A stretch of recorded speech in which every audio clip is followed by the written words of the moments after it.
crossroads of the Pacific Northwest, we proudly present Echoes from the Tabernacle.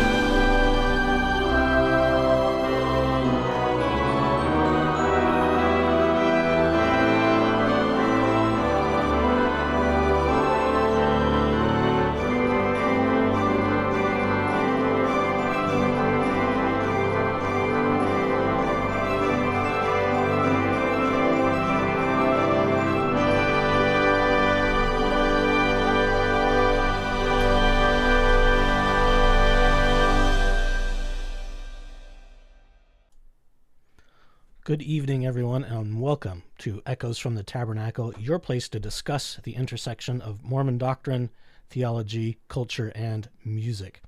I'm Sean, your host, and today it is All Hallows Eve, or for those of you who like the commercial holiday, Halloween. And we have a treat especial. I think this might be a regular feature, having a Halloween special. I'm here in Studio B, or as I think I might start calling it, the Tabernacle Lounge. It seems so loungy the way this is currently set up. But it's been a long day of work for me. Hope your day was a little bit more fun, maybe a office party or costume party or some sort of fun thing to celebrate the day. It was just work for me, so I get a little spicy after a long, grueling day.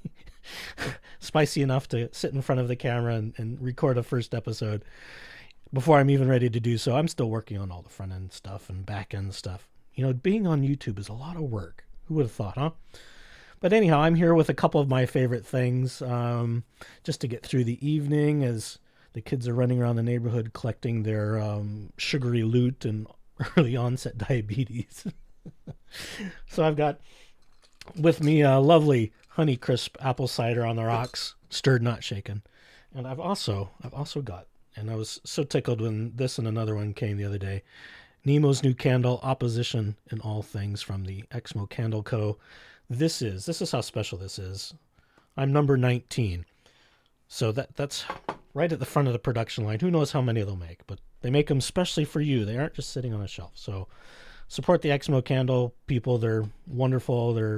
It took a little while because they're not just sitting there. So be patient, those of you who can get them, and for those of you out of the U.S., I'm sorry, you'll just have to get them some other way. Today's fun topic, musical horrors of Mormonism. Watch out. And this comes from your favorite place to suffer as well as mine. I was cursed to be in primary more than once as the accompanist? Pianist? Which is the right word? I'm not even sure what the calling is anymore, and I can't pronounce it either. But anyhow, one of these delicious gems of, what would you call it, mind shaping? You might even start humming it the second I give you the title. So I might hold off and leave you in suspense just a little while longer. But I wanted to cover a little bit of primary history.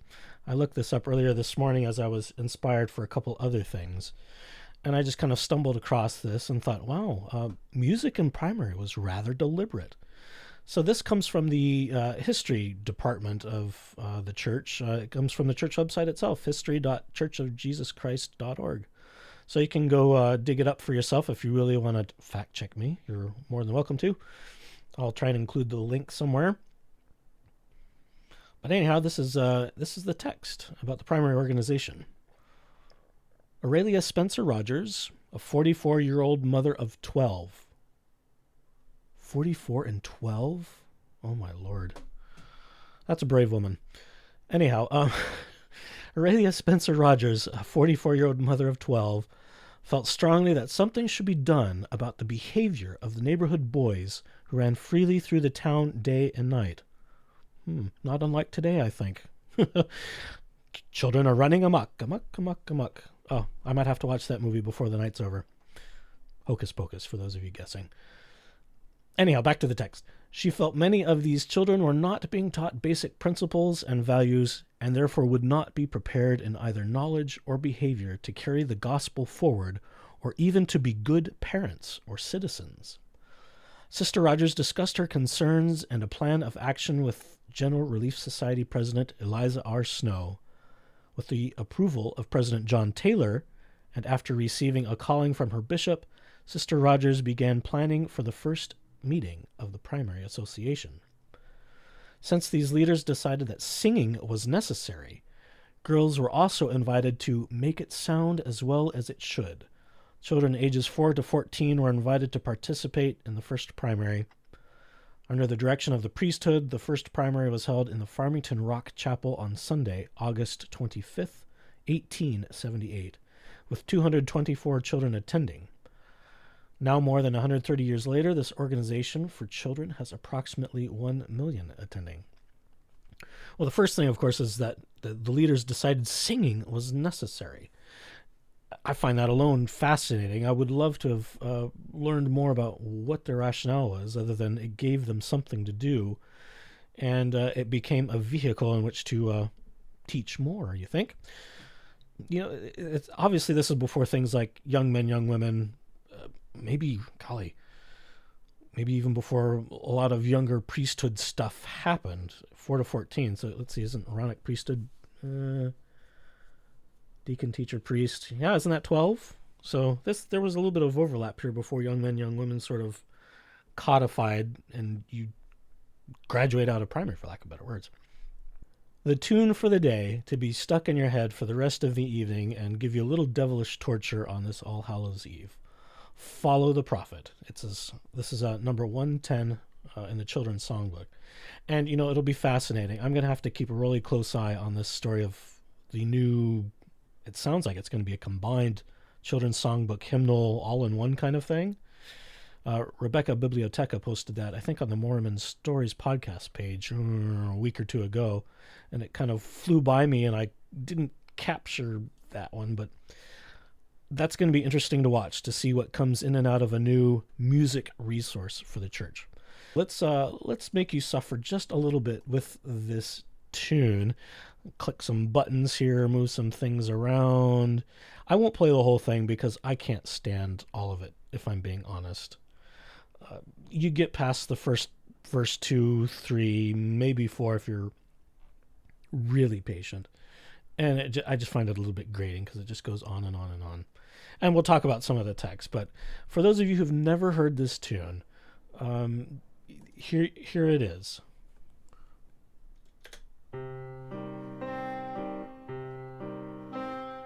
Adam was a prophet, first one that we know.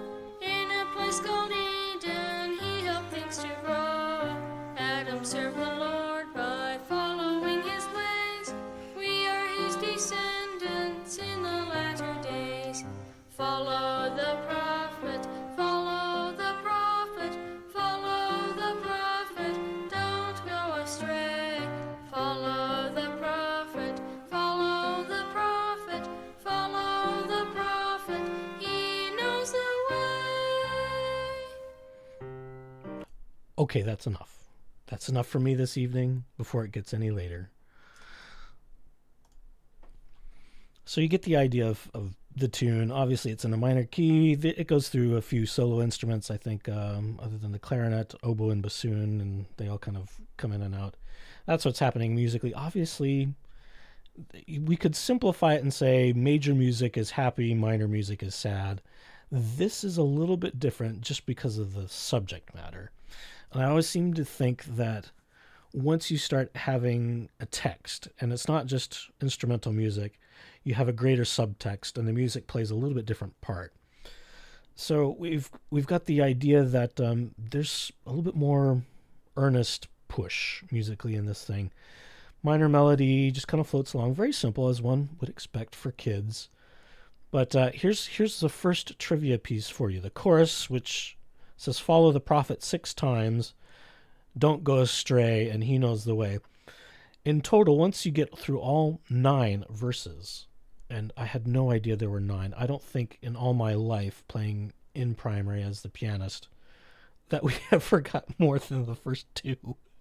And maybe we'd pick something. I don't know. I don't think I've ever heard it done all the way through, and it's kind of frightening once you get all the way through, just with the content.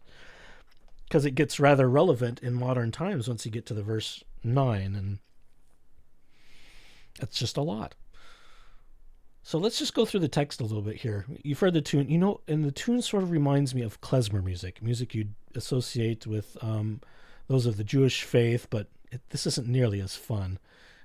That has a lot more movement and a lot more instrumental possibilities, and this just kind of bumps along ever so carefully. So you've heard the first verse. We talk about Adam. We talk about Garden of Eden. It's interesting that right away they run to the idea that, well, we're all descended from Adam and Eve. Well, okay. If you want to take that route, even as a Christian position, by all means, but already we're coding, we are his descendants in the latter days. See, we could highlight that word alone and bold and underline it. The second verse, and I won't play it for you, but I'll just read it. Enoch was a prophet. He taught what was good. People in the city did just what they should. How obedient. When they were so righteous, oh my, virtue signaling already, that there was no sin, Heavenly Father took them up to live with him. And then the chorus, which I'm not going to repeat each time because that's just cruel and unusual punishment. Verse 3, Noah was a prophet called to preach the word, tried to cry repentance, but nobody heard. Oh, poor Noah. He was ignored by all the people. They were busy sinning. Oh boy. We're going to be judgmental that we were assuming everyone that wasn't listening to Noah was just busy sinning. Ay, ay, ay, ay, ay. They were busy sinning. Noah preached in vain. They wished they had listened when they saw the rain. Well, that's not self-fulfilling, is it? And then the chorus. Verse 4. Where are we? We're at Abraham already. Abraham the prophet prayed to have a son. So the Lord sent Isaac as the chosen one. Isaac begat Jacob, known as Israel.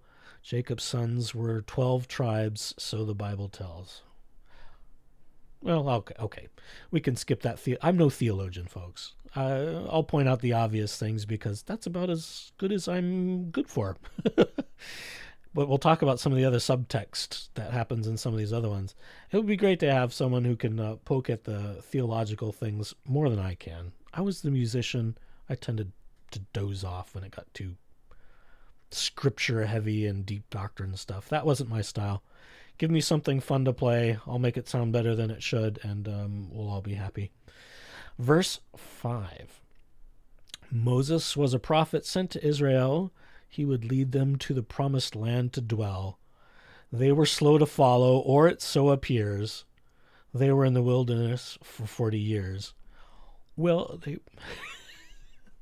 they weren't wandering the wilderness because they were just bumping along behind them. Oh, well, I mean, as we know biblically, they weren't so happy about following Moses around through the wilderness and through the parted sea and pillars by day and smoke by night or whatever it was, and eating manna. They got kind of cranky, so I think Moses just waited to kill a couple off from old age, and then they could go to the promised land.